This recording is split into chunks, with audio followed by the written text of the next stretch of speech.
এটি এমন এক পৃথিবী যেখানে বিশাল বিশাল শহরগুলো গাড়ির মতো এক জায়গা থেকে অন্য জায়গায় ঘুরে বেড়ায়, আর শক্তিশালী বড় শহরগুলো শিকার করে গিলে ফেলে ছোট শহরগুলোকে। আমি বলছি 2018 সালে মুক্তি পাওয়া মর্টাল ইঞ্জিন মুভির কথা। তাহলে আর দেরি না করে শুরু করা যাক আজকের এক্সপ্লেনেশন। গল্পের শুরুতে আমরা এক অদ্ভুত রোমাঞ্চকর ভবিষ্যৎ পৃথিবীর দৃশ্য দেখতে পাই। সময়টা আজ থেকে 1000 বছর পরের কথা।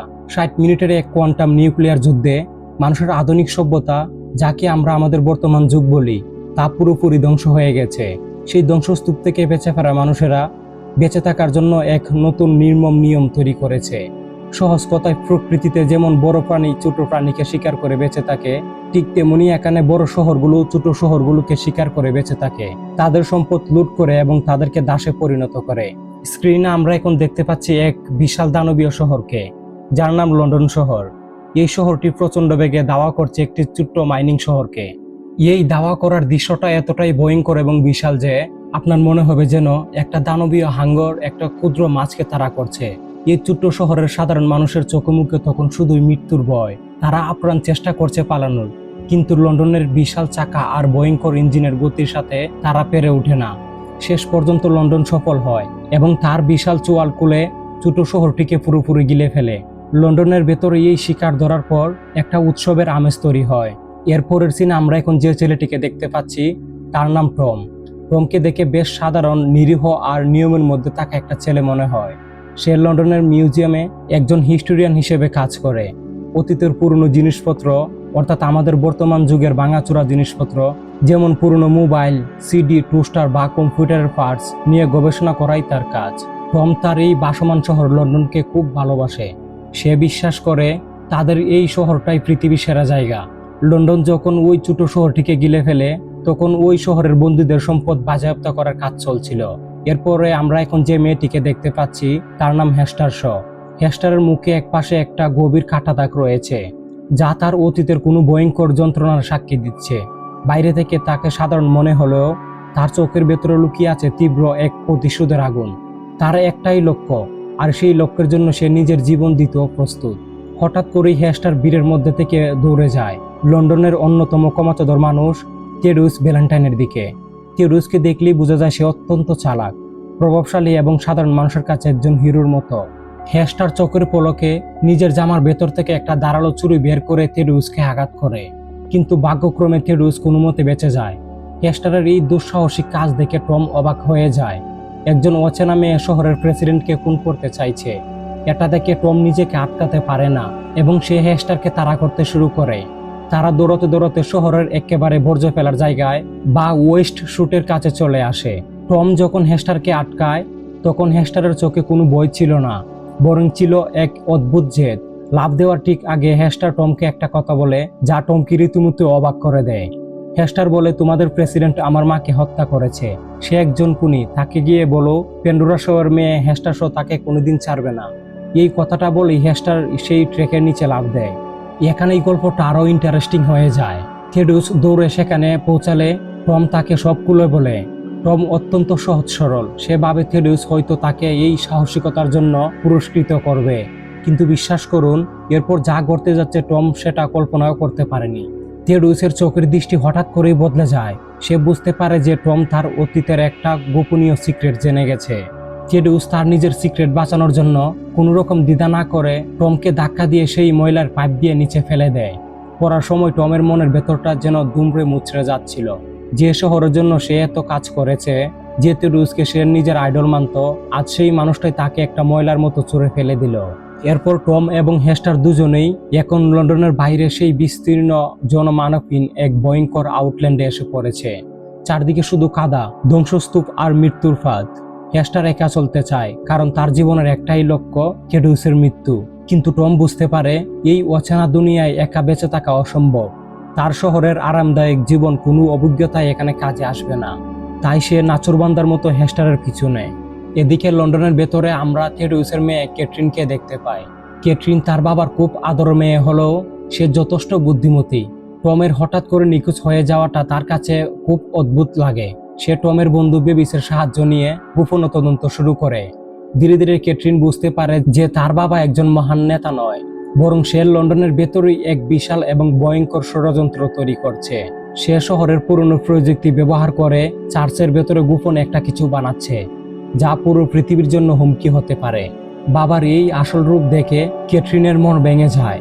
এরপরের সিনে আমরা দেখতে পাই হেস্টার তার কাছে থাকা একটা 1000 বছর পুরনো একটি কেক বের করে খায় এবং এক টুকরো টমকেও দেয়। খেতে খেতেই টম নিজের জীবনের গল্প বলতে শুরু করে। সে একসময় লন্ডনের পাইলট হতে চেয়েছিল, এমনকি সেই জন্য সে ট্রেনিংও নিয়েছিল। কিন্তু কয়েক বছর আগে একটি দুর্ঘটনায় তার বাবা মা মারা যায়, আর সেই সঙ্গে তার স্বপ্নগুলোও ভেঙে যায়। এরপর হেস্টার তার অতীত সম্পর্কে বলতে শুরু করে। আমরা জানতে পারি ছোটবেলায় হেস্টার তার মা পেন্ডোরার সঙ্গে থাকত। পেন্ডোরা ছিলেন একজন আর্কিওলজিস্ট, যিনি 1000 বছর আগের সভ্যতার ধ্বংসাবশেষ এবং পুরনো প্রযুক্তি নিয়ে গবেষণা করতেন। এবং থেডিউস ভ্যালেন্টাইন প্রায়ই তাদের বাড়িতে আসতো, কারণ পেন্ডোরা মাঝে মাঝে তার আবিষ্কার করা মূল্যবান জিনিস তাকে দিত। কিন্তু একদিন পেন্ডোরা এমন একটি জিনিস খুঁজে পান যার ক্ষমতা ছিল ভয়ঙ্কর। তিনি বুঝতে পারেন এটি থেডিউসের হাতে পড়লে সে ভালো কোনো কাজে ব্যবহার করবে না, তাই পেন্ডোরা সেটি তাকে দিতে অস্বীকার করেন। এরপর এক পর্যায়ে থেডিউস হঠাৎ পেন্ডোরার উপর ছুরি দিয়ে আঘাত করে, কিন্তু থেডিউস সেখানেই থামেনি। সে একই ছুরি দিয়ে হেস্টারকেও আঘাত করে, যার দাগ আজও তার মুখে রয়ে গেছে। মৃত্যুর আগে পেন্ডোরা একটি লকেট হেস্টারের হাতে তুলে দেন এবং তাকে দ্রুত সেখান থেকে পালিয়ে যেতে বলেন। এরপর ছোট্ট হেস্টার নিজের জীবন বাঁচাতে অন্ধকারের মধ্যে দৌড়ে পালিয়ে যায়, আর সেই দিনই তার জীবনের সবচেয়ে ভয়ঙ্কর অধ্যায়ের শুরু হয়। ফ্ল্যাশব্যাক শেষ হওয়ার পর আমরা দেখতে পাই এর কিছুক্ষণ পরেই দুজনে ঘুমিয়ে পড়ে। হঠাৎ হেস্টারের ঘুম ভেঙে যায়। সে দেখে টম দূরে দেখা যাওয়া কয়েকটি আলোর দিকে তাকিয়ে সাহায্য চাইছে। হেস্টার দ্রুত তাকিয়ে থামিয়ে বলে, এগুলো কোনো শহর নয়, এগুলো শিকারি ইঞ্জিন। কিন্তু ততক্ষণে অনেক দেরি হয়ে গেছে। শিকারি ইঞ্জিনগুলো তাদের দেখে ফেলে এবং একের পর এক তীর ছুড়তে শুরু করে। ঠিক তখনই সেটেলবাগ নামের একটি ছোট্ট শহর তাদের আশ্রয় দেয়, কিন্তু তারা জানতো না এটিও একটি শিকারি ইঞ্জিন। এই স্ক্যাভেঞ্জাররা মানুষদের ধরে দাস হিসেবে বিক্রি করে দেয়। পরদিন টম আর হেস্টারকে রাস্ট ওয়াটার নামের এক ভয়ঙ্কর নিলাম বাজারে নিয়ে যাওয়া হয়। চারদিকে শুধু দাস ব্যবসায়ী আর ভয়ঙ্কর চেহারার মানুষের ভিড়। টমের মনে তখন শুধুই আতঙ্ক। সে বুঝতে পারছে না কিভাবে সে এই নরক থেকে বের হবে।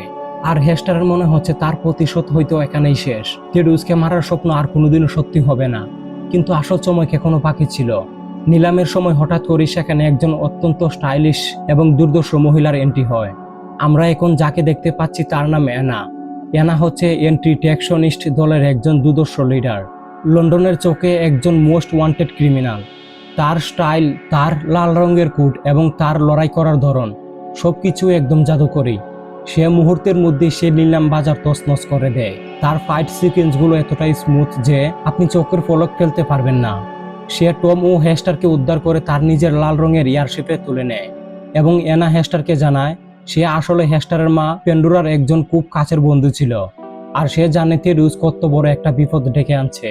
কিন্তু বন্ধুরা, মুভির সবচেয়ে ভয়ঙ্কর এবং একই সাথে সবচেয়ে ইমোশনাল চরিত্রের এন্ট্রিটা এখানেই ঘটে। থেডিউস যখন বুঝতে পারে যে হেস্টার বেঁচে আছে এবং সে তার জন্য একটা বিশাল বড় হুমকি, তখন সে শার্কমুর নামের এক ভাসমান কারাগার থেকে এমন একজনকে মুক্ত করে দেয় যার নাম শুনলেই মানুষের রক্ত হিম হয়ে যায়। তার নাম হচ্ছে শ্রাইক। শ্রাইক কোনো সাধারণ মানুষ নয়, সে একজন সাইবর্গ, অর্থাৎ মৃত কোনো ভয়ঙ্কর যোদ্ধার শরীরকে মেশিনের সাথে যুক্ত করে এমন সাইবর্গ বানানো হয়েছে যার কোনো অনুভূতি নেই, কোনো দয়া মায়া নেই, কোনো স্মৃতি নেই। সে শুধু হত্যা করতে জানে। কিন্তু অদ্ভুত ব্যাপার হলো এই হৃদয়হীন শ্রাইকের সাথে হেস্টারের এক অত্যন্ত গভীর ইমোশনাল সম্পর্ক রয়েছে। আমার মনে হয় এই ফ্ল্যাশব্যাক সিনসটাই পুরো মুভির অন্যতম গুরুত্বপূর্ণ এবং হৃদয়স্পর্শী মুহূর্ত। আমরা জানতে পারি ছোট্ট হেস্টার কোনো মতে পালিয়ে যায়, কিন্তু তার মুখে গভীর ক্ষত তৈরি হয় এবং ভয়ঙ্কর যন্ত্রণায় ভুগতে থাকা ছোট্ট হেস্টারকে খুঁজে পায় এই শ্রাইক। শ্রাইকের কোনো আবেগ থাকার কথা নয়, কিন্তু হেস্টারের জন্য তার ভেতরে একটা অদ্ভুত মায়া জন্মায়। সে হেস্টারকে নিজের মেয়ের মতো বড় করে, তাকে লড়াই করা শেখায়, তাকে বাঁচতে শেখায়। কিন্তু হেস্টারের ভেতরে তার মায়ের মৃত্যুর কষ্ট সবসময় জ্বলতে থাকতো। হেস্টারের এই মানসিক যন্ত্রণা দেখে শ্রাইক তাকে একটা অদ্ভুত প্রস্তাব দিয়েছিল। সে বলেছিল সে হেস্টারকেও তার মতো একটা যন্ত্র বা সাইবর্গ বানিয়ে দেবে, যাতে হেস্টারের আর কোনো কষ্ট, কোনো ইমোশন বা কোনো অতীতের স্মৃতি না থাকে। যন্ত্রহীন একটা জীবন দেওয়ার জন্যই তার এই প্রস্তাব। হেস্টার তখন রাজি হয়েছিল, কিন্তু এখন টমের সাথে মেশার পর এবং অ্যানার সাথে নতুন করে প্রতিশোধের আগুন ফিরে পাওয়ার পর হেস্টারের ভেতরে আবার মানুষের মতো বাঁচার ইচ্ছা জেগেছে। সে আর যন্ত্র হতে চায় না, কিন্তু শ্রাইক এটা মেনে নিতে পারছে না। তার যান্ত্রিক ব্রেন শুধু এটাই বুঝে যে হেস্টারের দেওয়া কথা তাকে রাখতেই হবে। সে যে কোনো মূল্যে হেস্টারকে ধরে যন্ত্র বানাতে চায়।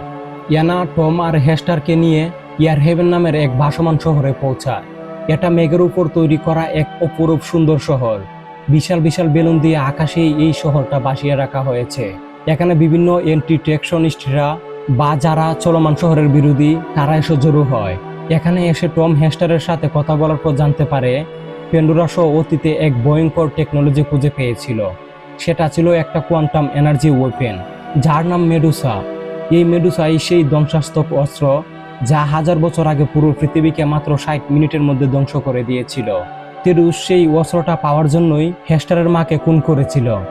আর এখন সে এই ধ্বংসাত্মক অস্ত্রটা লন্ডনের ইঞ্জিনে যুক্ত করেছে, যাতে লন্ডন পৃথিবীর সবচেয়ে শক্তিশালী শহরে পরিণত হতে পারে।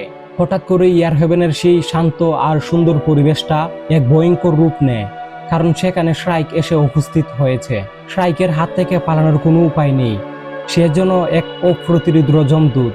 সে একা পুরো শহরটাতে ধ্বংসলীলা চালাতে থাকে। টেনশন আর বয়ে সবার অবস্থা খারাপ। এনার দল শ্রাইককে থামানোর চেষ্টা করে, কিন্তু শ্রাইককে আঘাত করে কোনো লাভ হয় না। শ্রাইক যখন হেস্টারকে প্রায় ধরেই ফেলে, তখন টম নিজের জীবনের পরোয়া না করে তাকে বাঁচাতে এগিয়ে আসে। শ্রাইক টমকে প্রায় মেরেই ফেলেছিল। সে টমকে ছুঁড়ে ফেলে দেয় এবং তাকে শেষ করার জন্য এগোয়। কিন্তু ঠিক সেই মুহূর্তে হেস্টার চিৎকার করে শ্রাইককে থামতে বলে। আর আমি শিওর এই দৃশ্যটা সত্যি আপনাকে গভীরভাবে ইমোশনাল করে তুলবে। শ্রাইকের মতো একটা হৃদয়হীন যন্ত্র যখন হেস্টারের চোখের দিকে তাকায়, সে দেখতে পায় হেস্টারের চোখে জল। হেস্টার টমের জন্য কাঁদছে। শ্রাইক বুঝতে পারে যে হেস্টার টমকে ভালোবাসে। হেস্টারের চোখে এই ভালোবাসা আর আবেগ দেখে শ্রাইকের যান্ত্রিক ব্রেন একটা বিশাল ধাক্কা খায়। সে বুঝতে পারে হেস্টারকে যন্ত্র বানিয়ে দিলে তার ভেতরে এই সুন্দর ভালোবাসাটাও চিরতরে মরে যাবে। এরপর শ্রাইক মাটিতে লুটে পড়ে, কারণ সে সবার সাথে লড়াই করতে করতে মারাত্মকভাবে ড্যামেজ হয়ে যায় এবং মৃত্যুর কোলে ঢলে পড়ার আগে সে হেস্টারকে বলে, আমি তোমাকে তোমার ওয়াদা থেকে মুক্ত করে দিলাম। একজন মেশিনের ভেতরেও যে এমন তীব্র স্নেহ আর আত্মত্যাগ থাকতে পারে, এই শ্রাইককে না দেখলে আমরা বুঝতেই পারতাম না। আমার মতে পুরো মুভির সবচেয়ে আবেগময় মুহূর্ত ছিল এটি। হেস্টার শ্রাইককে হারিয়ে কান্নায় ভেঙে পড়ে। এদিকে ইয়ারহেভেন শহরটি ধ্বংস হতে যাচ্ছে। ইয়ানা বুঝতে পারে যে আর সময় নেই। সে টম এবং হেস্টারকে নিয়ে শানগু নামের এক বিশাল প্রাচীরের দিকে রওনা হয়। এই শিল্ড ওয়াল বা প্রাচীরটাই হচ্ছে সেই জায়গা যার পেছনে পৃথিবীর একমাত্র শান্তিময় এবং স্থির সভ্যতা গড়ে উঠেছে। তারা ট্রিয়াকশন সিটির নিয়মে বিশ্বাস করে না, তারা মাটিতে শান্তিতে বাস করে। কিন্তু থেরিউস ঠিক করেছে সে মেডুসা অস্ত্র ব্যবহার করে এই বিশাল শিল্ড ওয়াল ভেঙে ফেলবে, কারণ এই প্রাচীরের ভেতরের জমানো বিশাল সম্পদ লুট করতে পারলেই লন্ডন আর কোনোদিন খাবার বা জ্বালানির অভাবে পড়বে না। এদিকে ক্যাথরিন এবং বেবিস বুঝতে পারে যে মেডুসা ফায়ার করার জন্য প্রস্তুত। তারা লন্ডনবাসীদের বাঁচানোর জন্য নিজেদের জীবনের ঝুঁকি নিয়ে শহরের ইঞ্জিন রুমে যাওয়ার চেষ্টা করে, কিন্তু থেরিউসের বিশাল বাহিনীর সামনে তারা অসহায় হয়ে পড়ে। এবার শুরু হয় মুভির সবচেয়ে গ্র্যান্ড, সাসপেন্সফুল এবং অ্যাকশন প্যাকড ক্লাইম্যাক্স। লন্ডন এসে পৌঁছায় সেই বিশাল শিল্ড ওয়ালের সামনে। থেরিউস মেডুসা ফায়ার করার জন্য প্রস্তুতি নেয়। অস্ত্রটি চার্জ হতে থাকে। এরপরের সিনে আমরা দেখতে পাই হেস্টার একটি মূর্তির সামনে দাঁড়িয়ে প্রার্থনা করছে। ঠিক তখনই তার চোখ যায় সেই লকেটটির দিকে, যেটা মৃত্যুর আগে তার মা পেন্ডোরা তাকে দিয়েছিলেন। কৌতূহলবশত লকেটটি খুলতেই সে ভেতরে লুকিয়ে থাকা একটি ক্র্যাশ ড্রাইভ খুঁজে পায়।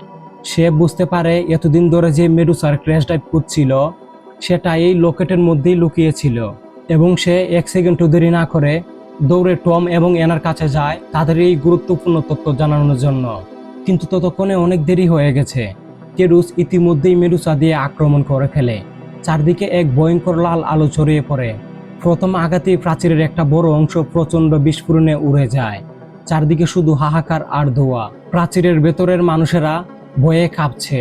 তারা বুঝতে পারছে আর মাত্র কিছু সময়, তারপরই তাদের সুরক্ষিত পৃথিবী চিরতরে শেষ হয়ে যাবে। এদিকে অ্যানা বুঝতে পারে আর সময় নষ্ট করার সুযোগ নেই। যদি থেরিউসকে এখনই থামানো না যায় তাহলে সে পুরো পৃথিবীকে ধ্বংস করে দিতে পারে। তাই সে সিদ্ধান্ত নেয় সবাইকে নিয়ে লন্ডনে গিয়ে ক্র্যাশ ড্রাইভের সাহায্যে মেডুসাকে ডিসপোজ করতেই হবে। এরপর সবাই নিজেদের এয়ারশিপ নিয়ে লন্ডনের দিকে রওনা হয়। কিন্তু এর মধ্যেই থেরিউস দ্বিতীয়বারের মতো মেডুসা ব্যবহার করে, আর এবারের আঘাত ছিল আগের চেয়েও ভয়ঙ্কর। মুহূর্তের মধ্যেই অসংখ্য মানুষ প্রাণ হারায় এবং চারদিকে আতঙ্ক ছড়িয়ে পড়ে। ইয়ানা এবং তার দল কোনোভাবে বেঁচে গেলেও তারা বুঝতে পারে তৃতীয় আক্রমণের আগে যে করেই হোক টেরিউসকে থামাতে হবে। লন্ডনের কাছে পৌঁছাতে নতুন বিপদ সামনে আসে। শহরটির ডিফেন্স সিস্টেম তাদের লক্ষ্য করে প্রচণ্ড গুলিবর্ষণ শুরু করে এবং সেই ডিফেন্স সিস্টেমগুলোকে ধ্বংস করতে গিয়ে এনার দলের কয়েকজন সদস্য নিহত হয়। পরিস্থিতি ক্রমেই কঠিন হয়ে উঠতে থাকে। এক পর্যায়ে অ্যানা এবং হেস্টার এয়ারশিপ থেকে নেমে পড়ে। অ্যানা হেস্টারকে মেডুসার দিকে পাঠিয়ে দেয় আর নিজে টেরিউসকে থামানোর দায়িত্ব নেয়। সুযোগ পেয়ে অ্যানা দূর থেকে টেরিউসকে গুলি করে, কিন্তু তার এক অনুগত সৈনিক তার নিজের জীবন দিয়ে তাকে বাঁচিয়ে দেয়। এরপর টেরিউস অ্যানার সঙ্গে সরাসরি লড়াইয়ে জড়িয়ে পড়ে। অন্যদিকে হেস্টার অবশেষে মেডুসার কাছে পৌঁছে যায় এবং ক্র্যাশ ড্রাইভ ব্যবহার করে অস্ত্রটিকে ডিসপোজ করতে সক্ষম হয়। কিন্তু এদিকে অ্যানা ভয়ঙ্কর লড়াইয়ের পর গুরুতর আহত হয়ে নিচে পড়ে যায় এবং সেখানে তার মৃত্যু হয়। মেডুসা ধ্বংস হয়ে গেছে দেখে টেরিউস ক্ষিপ্ত হয়ে ওঠে এবং সে লন্ডনের কন্ট্রোল রুমের সব পাইলটকে হত্যা করে এবং পুরো শহরটিকে অটো মোডে ছেড়ে দেয়, যাতে এটি সরাসরি শিল্ড ওয়ালের দিকে গিয়ে সবকিছু ধ্বংস করে দেয়। এরপর টেরিউস একটি এয়ারশিপ নিয়ে পালানোর চেষ্টা করে, কিন্তু ঠিক তখনই তার সামনে এসে দাঁড়ায় হেস্টার।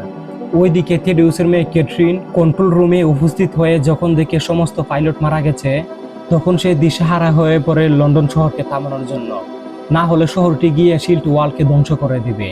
ঠিক তখনই টম রেডিওতে যোগাযোগ করে এবং ক্যাথরিন জানায় কন্ট্রোল সিস্টেম কাজ করছে না। তখন টম তাকে মেন গেট খুলে দিতে বলে। ক্যাথরিন গেট খুলে দিলে টম নিজের এয়ারশিপ নিয়ে লন্ডনের ভেতরে ঢুকে পড়ে এবং একটি মিসাইল ছুড়ে শহরের মেন ইঞ্জিনকে ধ্বংস করে দেয়, ফলে লন্ডন আর সামনে এগোতে পারে না। অন্যদিকে হেস্টার এবং টেরিউসের চূড়ান্ত মুখোমুখি সংঘর্ষ শুরু হয়। লড়াইয়ের মাঝখানে টেরিউস দাবি করে সেই নাকি হেস্টারের আসল বাবা, কিন্তু এত বছরের ঘৃণা আর প্রতিশোধের সামনে এই কথার কোনো মূল্যই ছিল না। হেস্টার তার কথা বিশ্বাস করে না এবং টমের এয়ারশিপে উঠে পড়ে। ঠিক তখনই টম একটি মিসাইল ছুড়ে টেরিউসের এয়ারশিপ ধ্বংস করে দেয়। এরপর এয়ারশিপটি মাটিতে আছড়ে পড়ে আর কয়েক মুহূর্ত পর নিয়ন্ত্রণহীন লন্ডন তার উপর দিয়ে চলে যায়। টেরিউস সেখানে করুণভাবে মৃত্যুবরণ করে। সব বিপদ শেষ হওয়ার পর বেঁচে যাওয়া লন্ডনের মানুষরা ক্যাথরিনের নেতৃত্বে শিল্ড ওয়ালের সামনে পৌঁছায়। সেখানে গভর্নর ওয়ান নির্দ্বিধায় সবাইকে স্বাগতম জানায়। এরপরের সিন আমরা দেখতে পাই টম এবং হেস্টার লাল এয়ারশিপটিতে একে অপরকে জড়িয়ে ধরে দীর্ঘ সংগ্রাম, হারানো মানুষ আর অসংখ্য আত্মত্যাগের পর অবশেষে তারা শান্তির একটি নতুন ভবিষ্যৎ খুঁজে পায়। আর এখানে শেষ হয় এই অসাধারণ মুভির কাহিনীটি। বন্ধুরা, মুভিটির এই অসাধারণ সার্ভাইভাল আর ইমোশনাল গল্পটি যদি আপনার ভালো লেগে থাকে, তাহলে ভিডিওতে অবশ্যই একটি লাইক দিয়ে আপনার মতামত জানাতে ভুলবেন না। এমন আরও দুর্দান্ত মুভি এক্সপ্লেনেশন নিয়মিত দেখতে চাইলে এখনই চ্যানেলটিকে সাবস্ক্রাইব করে আমাদের সাথেই থাকুন।